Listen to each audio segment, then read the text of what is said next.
Why is the truth so hard to hear? Because it means you probably need to change. I've worked with hundreds of founders and executives, and one of the most common themes I've seen is the inability to face the truth. We're going to break down why the truth is so hard to hear, how that stifles growth, and I'll give you 3 tips to foster a culture of open communication and truth sharing. Roll the intro.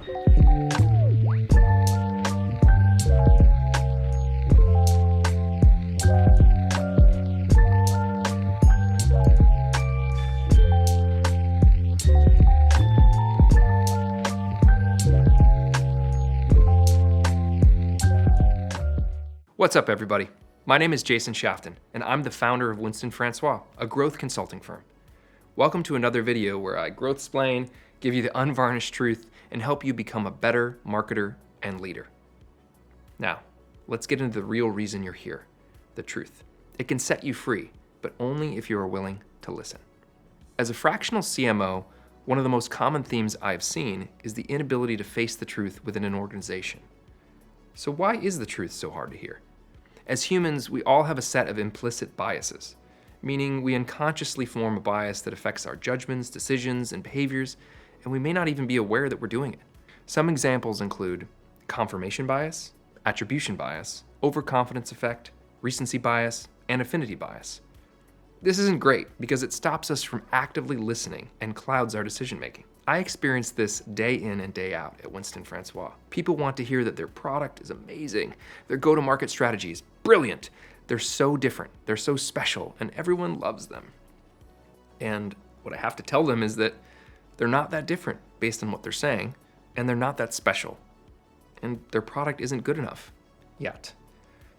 So we're gonna work together to make the product, the strategy, and the brand better and help drive growth like never before. The reality is that all humans, regardless of whether they're in a leadership role or founding a startup, want to hear good things about themselves and their work.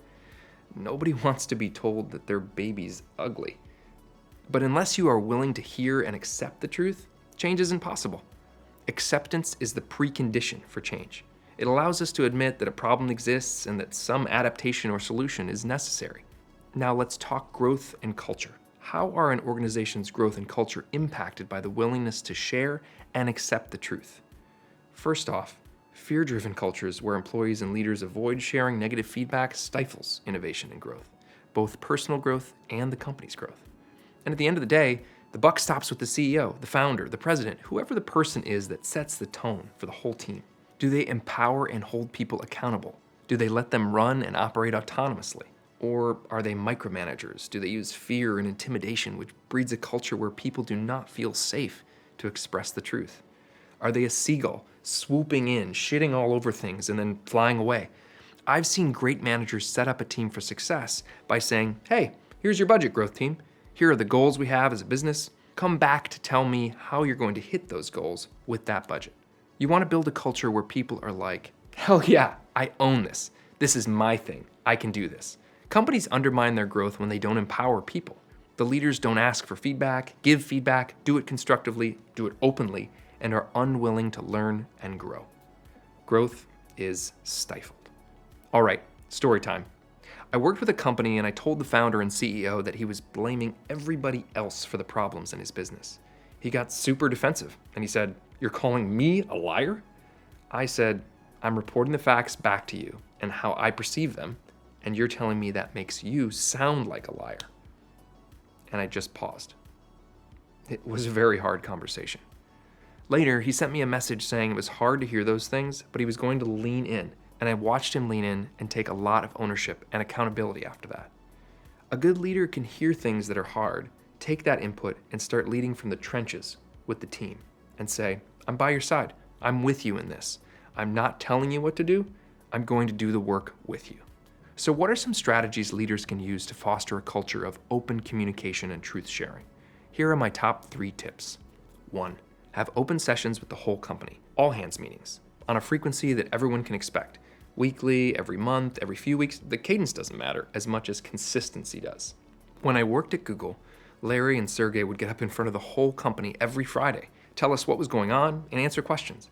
And that was when there were thousands of employees. Get up in front of your company and talk about what's going on.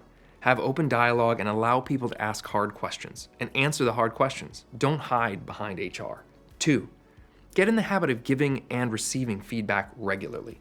Be honest with people and then expect the same in return without becoming defensive or taking things personally. Hear hard feedback and take action on it. Create a culture of feedback, action, and accountability. Looking for a great book that walks you through how to do this? Check out Radical Candor by Kim Scott. And finally, 3, be obsessed about results, but also care deeply about the people who are going to help deliver those results. Take really good care of your people. And that goes beyond compensation. It's about creating an environment, whether that's remote or in person, where people are excited, fulfilled, and feel like they have a safe space to do their best work. There is a business parable where a CFO asks the CEO, "What happens if we invest in developing our people and then they leave us?" The CEO says, "What happens if we don't and they stay?" Your job as a leader is to get the best people to stay and exit the ones who can't deliver. And if you don't, your top talent will leave, and the low performers will be all you have left. And there you have it. We covered why the truth is so hard to hear. My baby is not ugly. How an organization's growth and culture is impacted by the willingness to share and accept the truth. Don't be a seagull. And strategies to foster a culture of open communication and truth sharing. Invest in your people. To hear more tips and get content delivered to your inbox, sign up for my newsletter at wf.team/subscribe. If you're curious about how Winston Francois can help you grow, hop on over to wf.team/grow and take our self-assessment. Hit subscribe so you never miss a new video. All right, that's it. Get growing and come back soon.